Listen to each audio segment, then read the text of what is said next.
Southern California ਦੇ ਵਿੱਚ 5 ਲੋਕਾਂ ਨੂੰ ਅਰੈਸਟ ਕੀਤਾ ਗਿਆ ਆ, ਜਿਨ੍ਹਾਂ ਨੇ $5 ਮਿਲੀਅਨ ਦਾ ਕਾਰਗੋ ਥੈਫਟ ਵੀ ਕੀਤਾ ਸੀ। ਇਹ ਇੱਕ ਬਹੁਤ ਵੱਡਾ ਬਸਟ ਆ, ਉਹ ਲਾਸ ਐਂਜਲਸ ਪੁਲਿਸ ਡਿਪਾਰਟਮੈਂਟ ਵੱਲੋਂ ਕੀਤਾ ਗਿਆ ਆ।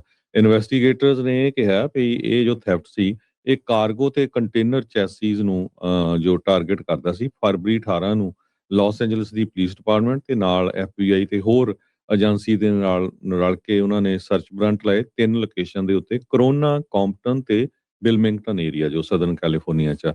ਇਸ ਆਪਰੇਸ਼ਨ ਦੇ ਦੌਰਾਨ ਉਹਨਾਂ ਨੇ $5 ਮਿਲੀਅਨ ਵਰਥ ਆਫ ਜਿਹੜੀ ਚੋਰੀ ਦਾ ਸਮਾਨ ਸੀ ਉਹ ਰਿਕਵਰ ਕੀਤਾ ਤੇ ਨਾਲ ਦੀ ਨਾਲ 84 ਸਟੋਲਨ ਕੰਟੇਨਰ ਚੈਸਿਸ, 11 ਟਰੈਕਟਰ, 25 ਵਹੀਕਲਸ, 6 ਆਲ ਟ੍ਰੇਨ ਵਹੀਕਲਸ, 2 ਹੈਵੀ ਡਿਊਟੀ ਫੋਰਕਲਿਫਟਸ ਜੋ ਕਿ ਫਰੋਜੂਲੈਂਟ ਵਹੀਕਲ ਆਇਡੈਂਟੀਫਿਕੇਸ਼ਨ ਨੰਬਰ ਦੇ ਨਾਲ ਸੀਗੀਆਂ। ਇਸ ਤੋਂ ਬਿਨਾਂ $3,01,604 ਦੀ ਜਿਹੜੀ ਕਰੰਸੀ, 3 ਹੈਂਡਗਨਸ ਤੇ ਮਲਟੀਪਲ ਡਿਜੀਟਲ ਡਿਵਾਈਸਸ ਜੋ ਆ ਉਹ ਉੱਥੋਂ ਫੜੀਆਂ ਗਈਆਂ ਹੈਗੀਆਂ। 5 ਲੋਕਾਂ ਨੂੰ ਅਰੈਸਟ ਕੀਤਾ ਗਿਆ।